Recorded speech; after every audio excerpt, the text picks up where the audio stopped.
What's going on, everybody? Damn, it's been a long time since I've done any kind of video.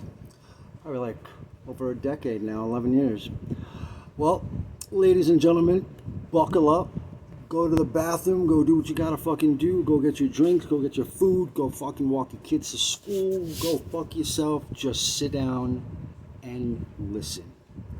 You know, this has gone unspoken for way too long, man. For way too long. And I honestly cannot stand listening to people bitch and complain and moan about things that they just simply don't understand they can fucking fix, cure, heal, completely eradicate.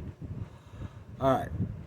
So, I don't know, for curious sake, how many people have ever heard of the endocannabinoid system? I mean, ever. Do you know what it is? If you do, just write a comment. Let me know what you think. Okay, well, the endocannabinoid system is a system that regulates aspects of the human internal body. The endocannabinoid system, ECS, plays a very important role in the human body for our survival. This is due to its ability to play a critical role in maintaining the homeostasis of the human body, which encompasses the brain, endocrine, and immune system, to name a few. ECS is a unique system in multiple dimensions. To begin with, it is a retrograde system functioning post to pre-synapse, allowing it to be, and I quote, master regulator in the body. So, this goes out to every loving parent, every loving family member, every loving teacher, educator, such and such and such and such, that went out of their way to tell people that cannabis in no way, shape, or form medically impacted humans. You fucking idiots. Not only does it hasn't impacted, it has a intense impact. Let's continue. Secondly, it has a wide scope of influence due to an abundance of cannabinoid receptors located anywhere from immune cells to neurons. Finally, cannabinoids are rapidly synthesized and degraded, so they do not stay in the body for very long in high amounts, possibly enabling cannabinoid therapy to be a safer alternative to opioids or benzodiazepines. This paper will discuss how ECS functions through the channels, through the regulation of neurotransmitter function, apoptosis, mitochondrial function, and ion-gated channels. The practical application for the ECS, as well as the avenues for diseases such as epilepsy. Listen to this, such as epilepsy, cancer, amyotrophic lateral sclerosis, autism, which have no known cure, as of now, will be explored. Alright, let's see. There are still many more functions of the human body to uncover. Some of the less effective treatments lie within the field of mental health due to the lack of accuracy and availability of tests for neurotransmitter function, as well as apoptotic activity. The existing neurotransmitter tests utilize metabolites in urine. However, their applicability is currently very limited. We have not been able to show that the neurotransmitter levels measured in urine are as accurate as the actual levels in the central nervous system or peripheral nervous system. Apoptotic disease, such as cancers, acquired immune deficiency syndromes, ALS, autism, are all without an effective cure at the moment, and they seem to have similar pathology which involves neurotransmitter, mitochondrial, and apoptotic dysfunction. Wow! It's exactly the fucking thing that our endocannabinoid system impacts.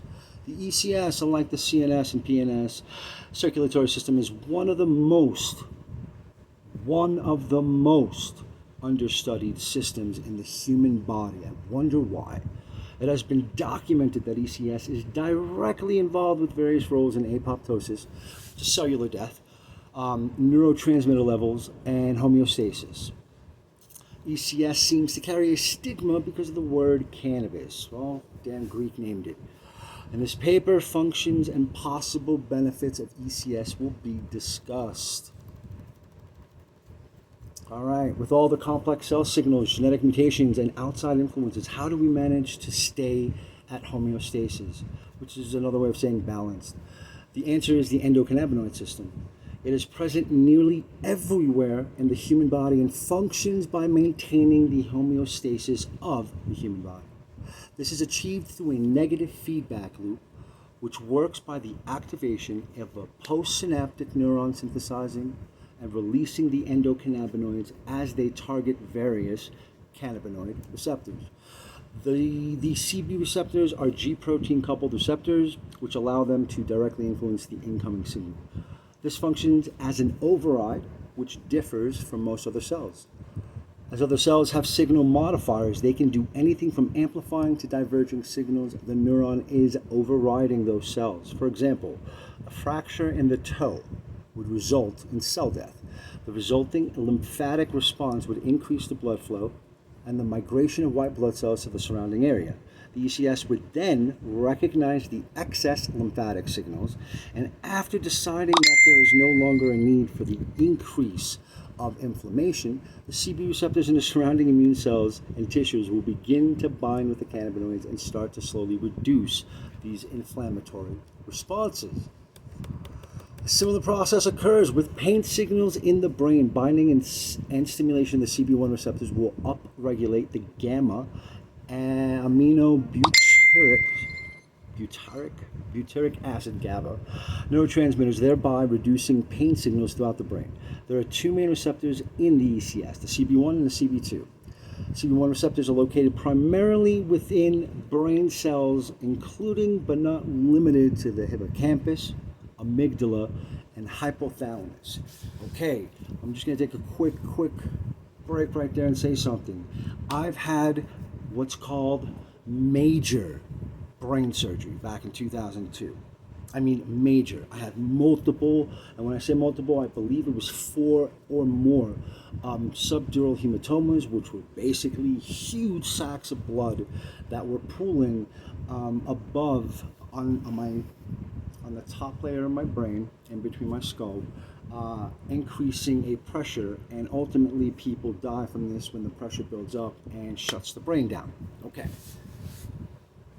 After I had my brain surgery, after I was in ICU, after all the fucking bullshit that I had gone through to survive, my surgeon takes me into his office with my mom and says, "Mr. Skellis, regardless of your mom's presence here and what she may think or believe on the topic, I'm going to tell you that if you don't already consume cannabis in any manner, I strongly suggest you start doing so immediately." Not only did he do that, but he also wrote me a script, February 2002, and I became, if I'm not mistaken, patient number 9 in the entire state of Colorado, because medically speaking, I believe January of 2002 is when it became medically legal, but it was hush-hush. It wasn't really announced or told or spread or anything like that. So I'm patient number 9 in the state of Colorado from a brain surgeon who's looking me in the face and telling me, "Son, if you want to gain back as much brain function as you can, you smoke, and you smoke like your life depends on it." Well, needless to say, most of you know I've already been doing that way before that, but this is one of the direct reasons why, cognitively speaking, the function level that I am at, given the intense brain surgery that I underwent, topped with the other conditions that I've gone through, it's not just a miracle anymore. It's literally because of cannabis and the consumption that I was consuming that correlated to the gray matter regeneration within my brain. I mean, I would not be as smart, articulate, wise, whatever the hell else you want to say, if it wasn't straight up for cannabis. And to every motherfucker out there that looked me in the face and told me otherwise, you're a piece of shit. Yeah, this is going to get pretty bad because I'm really emotional on this topic. All right, So let's continue. Let's go. On the other hand, the CB2 receptors are located primarily in the CNS PNS immune system and within white blood cells. Oh, look at that. I have leukemia. I wonder why I'm in remission, right? Additionally, the existence of a CB3 receptor is also hypothesized. These receptors will most likely be vast, with each one having a unique specialization despite being found in multiple locations throughout the body. Endocannabinoids are multiple known endocannabinoids that play a role in ECS. All of them seem to play a role in anti-proliferative and anti-inflammatory and anti-metastatic effects. Additionally, it appears that they have a role in neurotransmitter, immune system, and mitochondrial function. There are two main endocannabinoids, anandamide and 2-arachidonyl glycerol, which would be the anandamide is, if I'm not mistaken,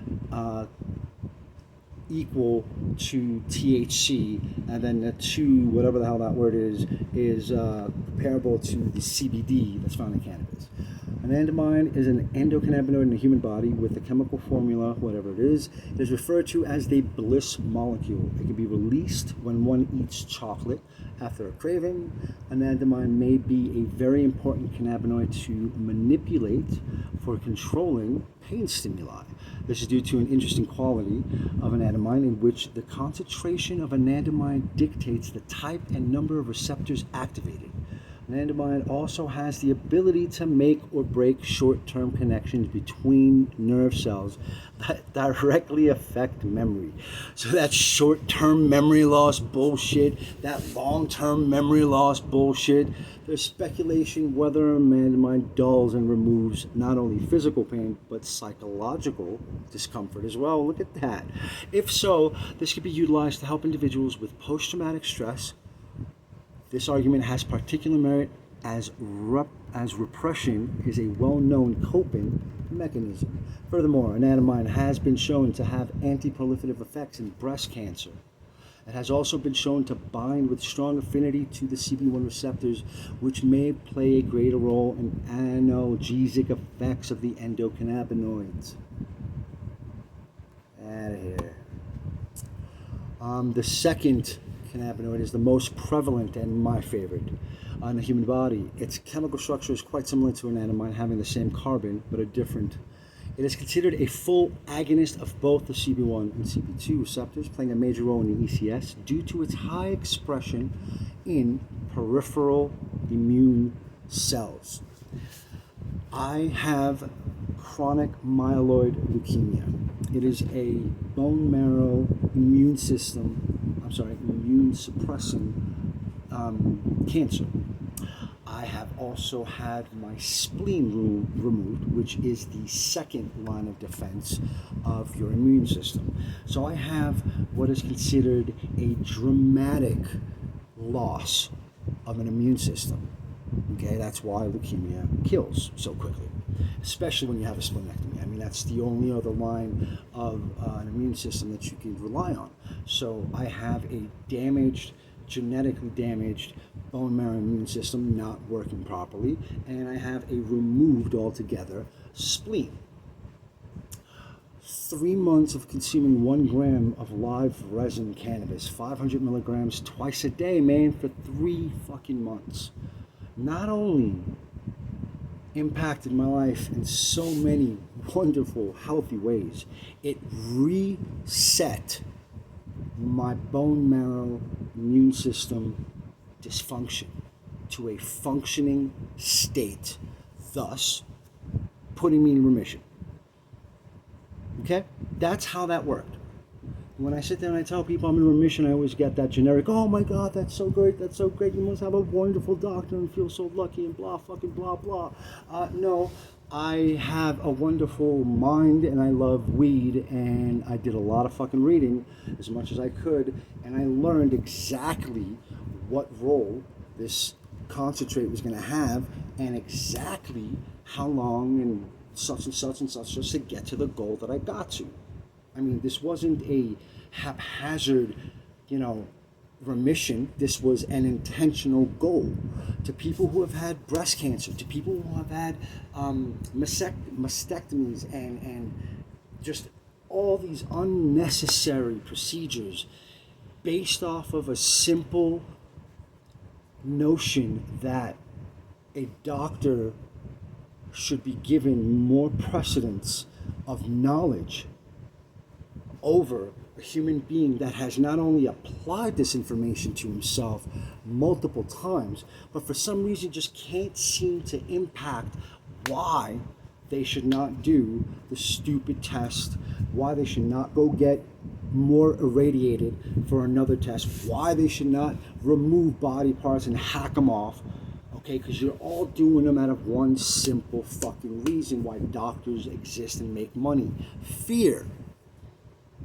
Well, if you had breast cancer, I'm telling you right off the bat, you probably had a high 80%, maybe even high 90% likelihood if you just consumed a 2-month supply of live resin, which by the way will not get you high. So you can't even complain that you don't like feeling high or you'd rather not feel high. Literally, you're consuming something that will not be psychoactive in any manner. So you can consume this for 2 months at a cost of $12 a gram a day, okay? Which my cancer medication was $88 a pill when I started, 4 pills a day, $12,000 a month for life. And I took $1,600 worth of freaking concentrate and put myself in remission for the second time, by the way. Anyway, let's go. All right, cannabis contains 2 very prevalent phytocannabinoids that target each CB receptor. Tetrahydrocannabinol, THC, which is the active phytocannabinoid in cannabis. But what they're not saying here is that is the active state. And it becomes active once you chop a plant down, dry it, and then run it through a curing process. Or if you apply any form of heat that's above 120 degrees Fahrenheit, will make the THC active, meaning it'll become psychoactive. But what they don't tell you is if the plant is alive, if you harvest the plant while it's alive and you flash freeze it, putting it in a frozen state, you are locking actually the THC and preventing it from going from its actual original state, which is THC-A. The carbolic acid molecule that's attached to the THC is like a locking mechanism. Once that carbolic molecule is removed, and the only way you can remove it is by high heat or durational curing, that lock is then removed, thus making it psychoactive. So you buy a product at your dispensary that shows you the THCA levels, not THC, then you know you can eat that and not get high. So find that. That's what I did. That's what I used. That's why I didn't get high. I didn't have to be high as a kite. I didn't have to go through the Rick Simpson oil whole thing where I had to do half of this and half of that and have to go through this incredible, sensation of just overwhelmingly high every day for months. And not the first time I've used this method. The second time, not the first time I've gone into remission. The second time, okay? Twice now. But I guess people don't want to listen. These phytocannabinoids can mimic the action of endocannabinoids. However, it is hard to measure exactly how many of the CB receptors are being stimulated and how much of each phytocannabinoid is entering the bloodstream. However, since a cannabis plant can essentially function as a mass stimulation to the ECS, the body recognizes these phytocannabinoids just as endocannabinoids. I mean, come on, man. How does a plant fucking evolve to do that? You think it was just by chance? Oh, man. All right, let's see. So the ECS runs through adipose tissue, demonstrating its role in adipogenesis and lipogenesis and glucose uptake. Oh, look at that. It also does insulin shit, all of which are stimulated by the CB1 receptor. Cannabinoids are unique in that they are rapidly synthesized as well as broken down. which creates fewer long-term side effects. Let's keep going. I'd like to show you some more health impacts. What is known FAA? Nope. Hold on. Apoptotic pathway, apoptosis, which is cellular death, which is the programmed death of cells, is an essential component of the cell cycle.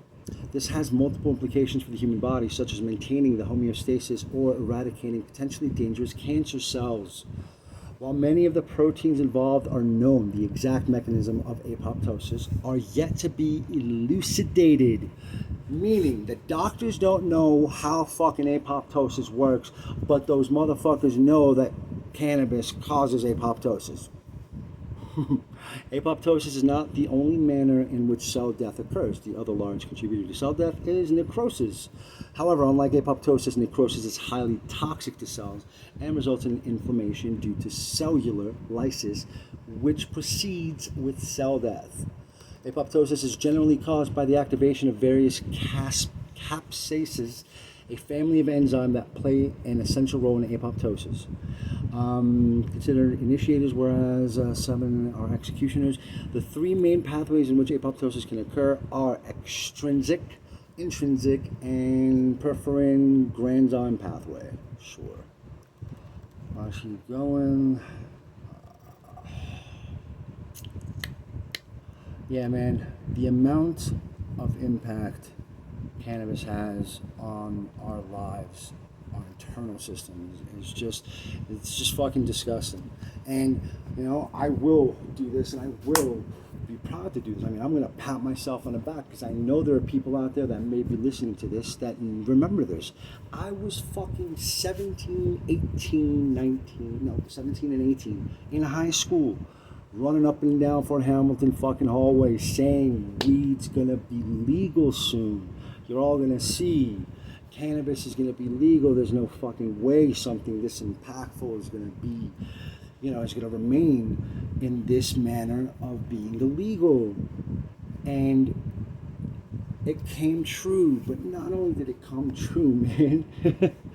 I mean, like the aspect of which one person, being me, against every other adult in that building that opposed or had to oppose, because they had to look the part as a teacher, opposed this beautiful plant that they knew nothing about, yet felt they knew enough to speak about it. I mean, you're a teacher. You're an educator, you're an adult. I mean, you have a logic mind, don't you? How do you justify that? By simply saying, well, I'm doing something good by trying to get these kids not to smoke? I mean, I can make an argument that you people fucked over the healths of so many people by telling them not to smoke. How about that? You guys fucked up, not us.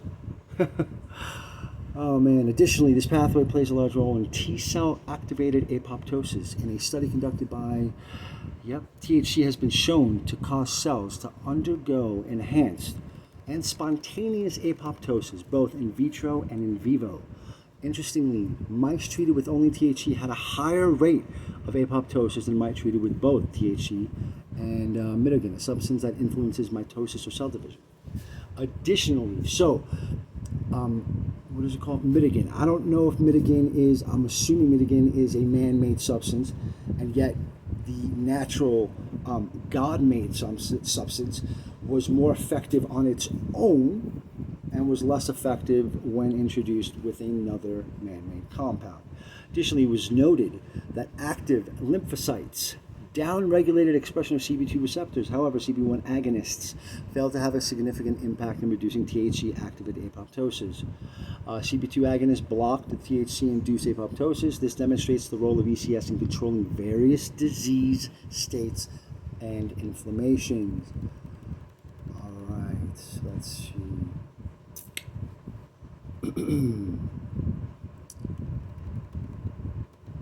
Yep. This shit is fucking crazy. I mean, seriously, if you suffer from migraines, if you suffer from irritable bowel syndrome, if you suffer from a sensitivity or hypersensitivity to pain, which is also considered to be what? Fibromyalgia. These are three massive symptoms that separately can't be, there's no test to prove that you have it. But individually, the people that suffer from this are, met with this stigma and this bullshit and I can't, are you really going through this? Is this really happening? Yet, if once I get to this other page, after I read this one, I'll show you an endocannabinoid system deficiency specifically will present symptomatically in a manner of either one or two or all three of what I just said.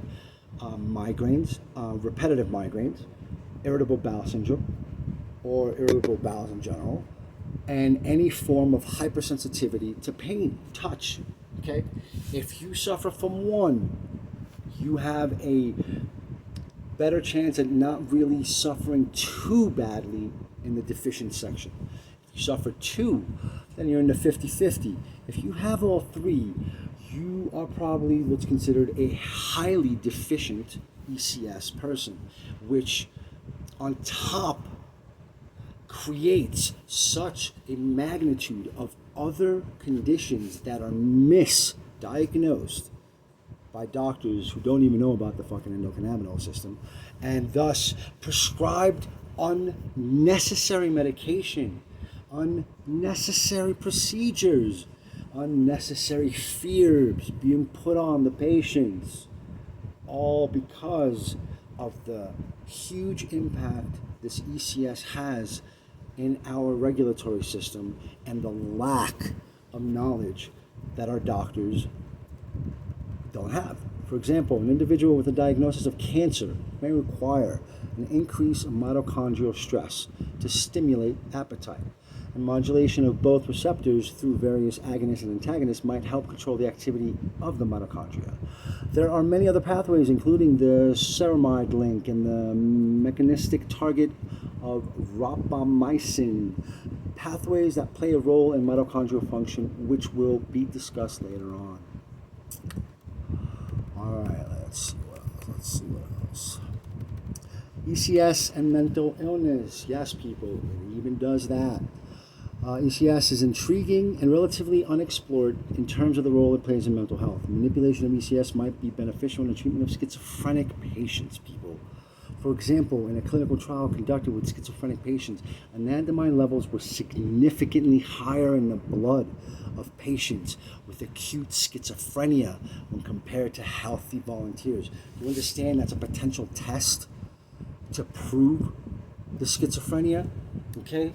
Let alone how sad it is to know that I know people that have killed themselves being schizophrenic because they felt whatever they felt either detached, they felt, that they couldn't get any sense of help, that there was no other way out, there was nothing to do, and the only thing they had to do was literally consume copious amounts of cannabis concentrate, not smoking, man. Smoking does nothing to impact the ECS. It's gotta be in higher magnitude flood doses of 500 milligrams twice a day. You people taking CBD oil, whatever the fuck you're taking, that fad shit that's going around, that you take 5 milligrams. This is a marketing scam to charge $80 first off for CBD oil for a gram. Jesus fucking Christ.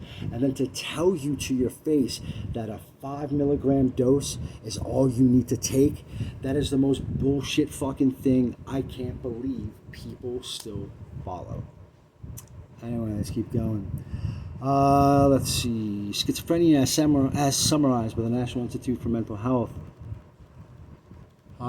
is a chronic and severe mental disorder that affects how a person thinks, feels, and behaves.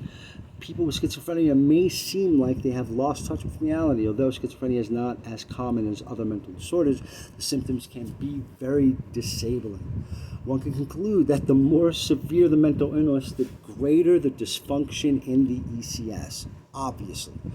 If we view mental illness on a continuum instead of a separate entities, it would lend a more accurate view of mental illness, you think? Some of the more common mental illnesses, such as depression, anxiety, schizophrenia, share similarities and generally contain overlapping symptoms when diagnosed. Sadness, suicidal thoughts, body dysmorphia, panic attacks are the general symptoms of these conditions. The biggest difference is not the way someone feels, but the intensity of their feelings. Based on this information, it would be logical to assume mental illnesses can be connected through a series of similar neurochemical imbalances and the resulting symptom. It is important to note that some symptoms may intensify due to the positive or negative feedback loops as a result of the imbalances and various neurotransmitters. So right there, cannabis for me, after I was diagnosed, after I went to jail for the 2 years, and after I suffered through the crazy fucking situation that I went through, I had horrendous panic attacks that were triggered without fail every single time I consumed any form of cannabis that had anything higher than a 20% amount by volume of sativa in it. Sativas would just set me off. It would just impact this negative feedback loop, thus being the trigger that put me into this state of panic and making me relive the stupidity. I had to stop smoking, people, because I knew that this was causing it, and I knew the only way that I could deal with the problem was twofold. A, I needed to stop consuming what triggered it, and B, every time I suffered this panic attack, and the panic attack was the exact same thing repeated over and over. The panic attack would be, I would feel as if law enforcement's about to bust into my house and drag my ass out and steal me in the middle of the night, throwing me in jail, locking me up for 2 years and taking away my freedom. I mean, it was a very specific panic attack. And every time I would suffer it, I would have to take a step towards the door just to get to the point where I finally was able to open it during a panic attack and look out to prove to myself that there was nothing to fucking worry about. Over and over and over I did this, man, and eventually the panic attacks completely stopped. To see if it was actually my actions or if it was just stopping smoking, I started smoking again. No panic attacks. I mean, would you look at that? If you look and you talk to a psychologist and you tell them you have horrendous PTSD-induced panic attacks, they will tell you you are looking at years of therapy and the likelihood that it's going to be for the rest of your life. And it took me, I mean, when I started to face the panic attacks to the time that I stopped them was about a 6-month period. But I suffered through the panic attacks on and off for about 3 years before I started to do anything about it. Okay? Everything can be fixed. Everything has an answer. There is no fucking such thing as impossible. And when people fucking tell me I can't fucking do something, man, if you people only fucking knew what I have done. Okay? Let's see. Current treatments. Treatment of depression. The most common antidepressants are selective SSRIs. Other reuptake inhibitors, yep. Various reuptake inhibitor functions by preventing the reuptake, yes, and increase the concentrations. However, this is only a temporary fix. Blah, blah, blah. I tried all those SSRIs and all that bullshit and didn't do anything for my condition. So, apoptotic functions and potential cures for HIV, cancer, autism, ALS, epilepsy. I really believe that Stephen Hawking defied ALS's 5-year death sentence and made it, I don't even know how many fucking years, because he was secretly being shot up with cannabis concentrate. I mean, there's no doubt. There's no fucking doubt in my mind. All right.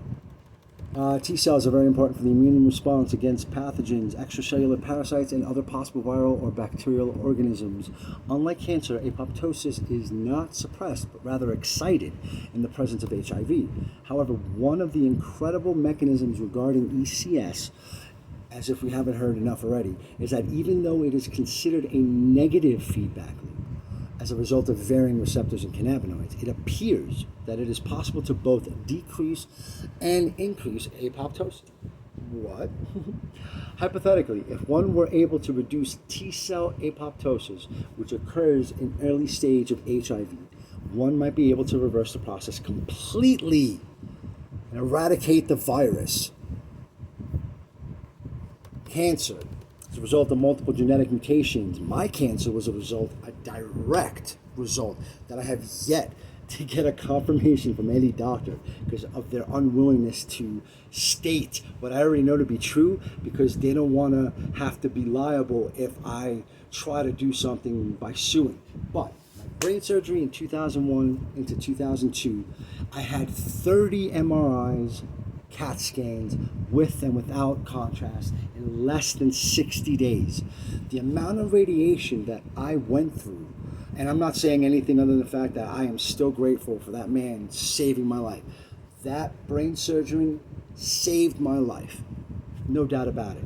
And for me to come 10 years later and develop leukemia, which the number 2 cause of leukemia is radiation, I just wanted to get the doctor just to say, yeah, man, you're right. More than likely, that's what caused your cancer. It wasn't my cigarette smoking that I stopped. It wasn't this or that I thought. It wasn't shit that I wanted to blame myself. It was more likely, without a doubt, in my mind personally, the 30, God knows how much, like, actual radiation penetrated me. But undoubtedly, that's what caused my cancer. All right, so let's go. Radiotherapy, which blasts cancer cells. Hold on. I lost my track. All right, so some of the genes are proto-oncogenes, such as RAS, and while others are tumor suppressor genes, such as BRCA1 and 2. P53 is another TSG which also plays an extremely important role as a cell cycle checkpoint protein involving cycle arrest. Common forms of cancer treatment include radiotherapy, which blasts cancer cells with radiation. So let's fight cancer with radiation, which is what caused the cancer in the first place, in hopes of eradicating all of the cancer cells. It's not a sustainable treatment, you fucking think. There are other pharmacological interventions, for example, Gleevec. Okay, so Gleevec is a TKI, imatinib. This was the first generation TKI inhibitors that was formulated by my doctor. Then came dasatinib, which was the second generation, which is what I was on. And then came Sprycel, which is what I was then put on after I got out of jail. So let's see. It has been shown to be especially effective as an anti-cancer treatment. Gleevec functions as a small molecule kinase inhibitor. As the action of Gleevec is targeted, it is a much safer approach. However, this renders its use very selective, such that it has a high success rate only if the Philadelphia chromosomal abnormality is present, which mine was.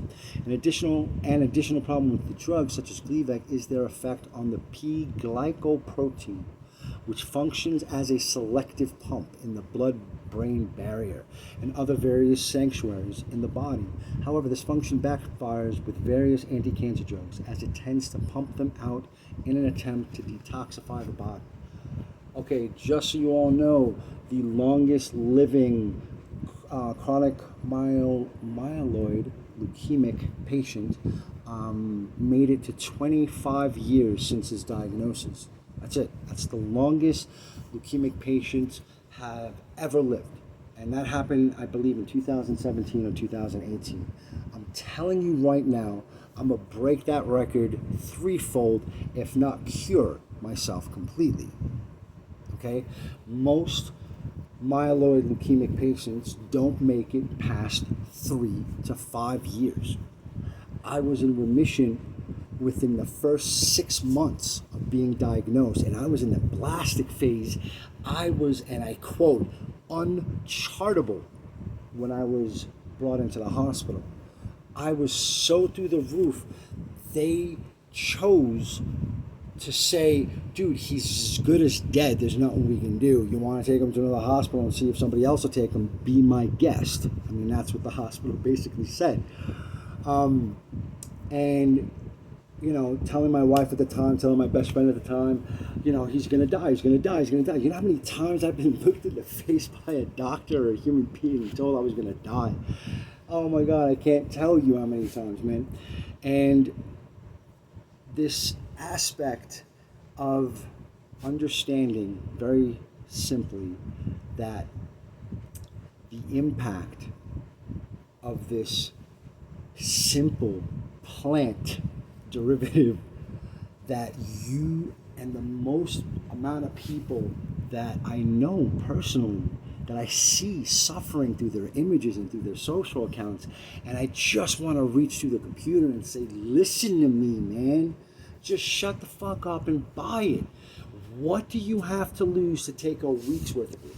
Let me just tell you this. If you decide for any reason that you are symptomatic of whatever might be in this article, and you decide you want to give this a shot, I'm telling you, within 36 to 72 hours, if not sooner, you will feel a marketed improvement. That is how fast it is. Why? Well, because the second you consume that first dose of 500 milligrams of live resin, that 500 milligrams literally floods your entire ECS system. So it goes from being deficient, meaning lacking those two cannabidiols, to now being overflooded with it, to such an extent that just continuously taking it for up to 8 weeks not only will correct whatever shit you're trying to correct, but like I said, man, it resets your own internal system back to its factory fucking setting. Okay? These are facts, people. This isn't me talking out of my ass, and I'm sure shit not trying to get any fucking accolades or applause or be looked at as anything other than a person who sincerely believes if you are fat, I mean obese, sorry, if you are depressed, if you are suffering pain-wise, if you are suffering emotionally, if you are suffering in multiple ways, like I cannot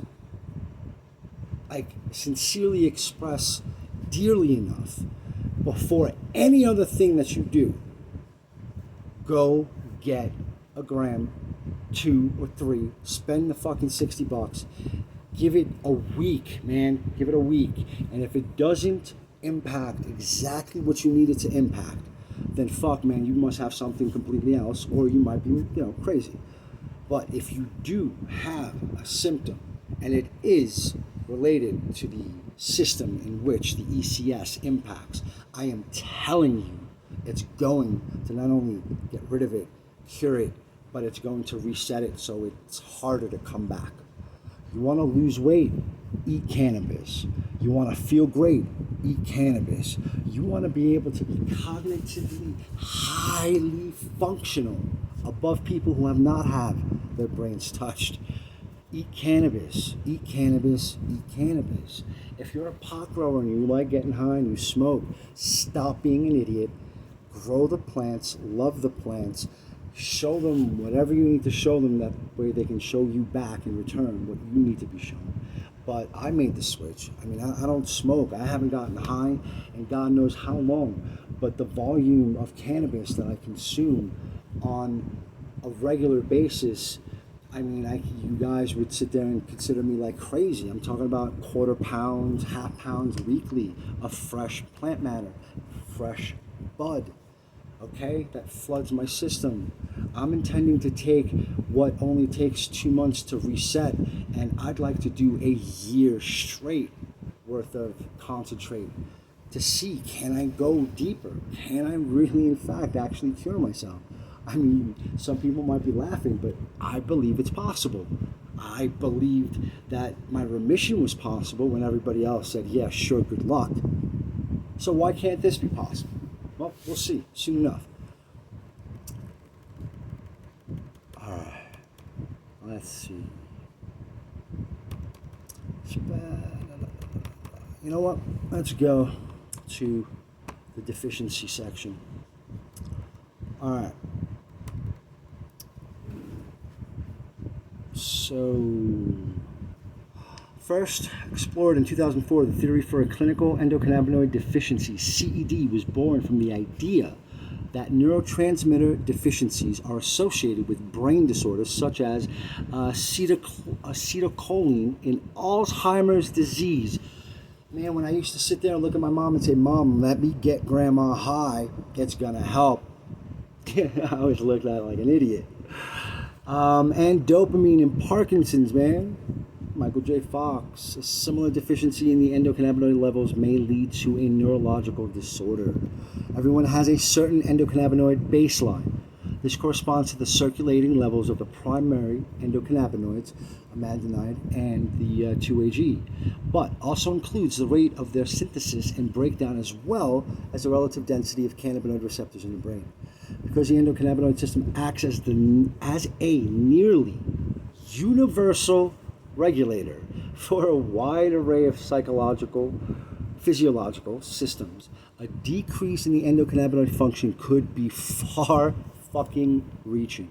Symptoms of an endocannabinoid deficiency may include a lowered pain threshold, an improper regulation of digestion, mood, and sleep. Bitch going off the chain, get her high. Or at least give her some concentrate. And sorry, I didn't mean to call you the B word. It just comes out. Such a deficiency could be caused by a combination of genetic and environmental factors. Common cause for a family of disorders, according to Dr. Russo, CD hypothesis at that time, but now it's actually proven the most evidence for CD exists for migraine headaches, fibromyalgia, irritable bowel syndrome. These disorders share several commonalities: an increased sensitivity to pain, clinical diagnosis based on subjective criteria as opposed to tests, comorbidity, many patients may only suffer from one of these disorders, and association with increased incidence of anxiety and depression. IBS, for example, is the most commonly diagnosed gastroenterology disorder in the United States. The most, and affects between 10 to 15% of the Western world's population. Medical researchers believe IBS may be triggered by gastrointestinal stressors such as food poisoning or heavy, get this, antibiotic administration in genetically predisposed individuals. So what do doctors like to fucking hyper order for patients? Antibiotics. You got a cold, antibiotics. You got an infection, antibiotics. You got this, antibiotics. And the funny thing is, if you do suffer from an EC deficiency and you are given antibiotics, you will always go through a very specific reaction. The second you start your antibiotics, you will get worse for 2, 3, 4 days. Why? Because the antibiotic kills the microbiome in your stomach, kills all the good gut bacteria, all the stuff that helps the ECS function, and you are just taking these antibiotics, killing all this stuff. And what happens when you have a lower defense? You get worse. I mean, I know people that have proven this, man. I've known people recently and past where I called what was going to happen and the doctor couldn't even do it. IBS and other functional bowel disorders may arise from the exaggerated sensitivity to pain as a result of the distorted signaling and processing between the gut and the brain. You know that gut instinct? The endocannabinoid system is responsible for modulating GI propulsion, secretion, inflammation in the gut. One study found that a genetic variation affecting endocannabinoid metabolism was present in diarrhea-predominant IBS patient. This gene variant was significantly associated with colonic transit time in IBS. As far as potential mechanism, another study found that the endocannabinoid AEA colocalized with receptors in the colon that control the contractile force of the gut muscle fibers in healthy patients. While more clinical evidence is needed, other disorders have also emerged as potential endocannabinoid deficiencies, including PTSD, and it's now becoming clear that the endocannabinoid care represents an important part of a healthy lifestyle. All right, people. A little long-winded, I know, a lot of information, a lot of me fucking bitching and complaining, but end result, endocannabinoid system, multitude, magnanimous impact, all around positive, absolutely zero negative. If you feel shitty, if you're going through something, man, if you are symptomatic, if you believe that you are suffering from something that you don't think the doctor's getting correct, or the course that you are taking action-wise to help whatever the hell it is you're symptomatic of isn't working, there are alternatives. There is other hope.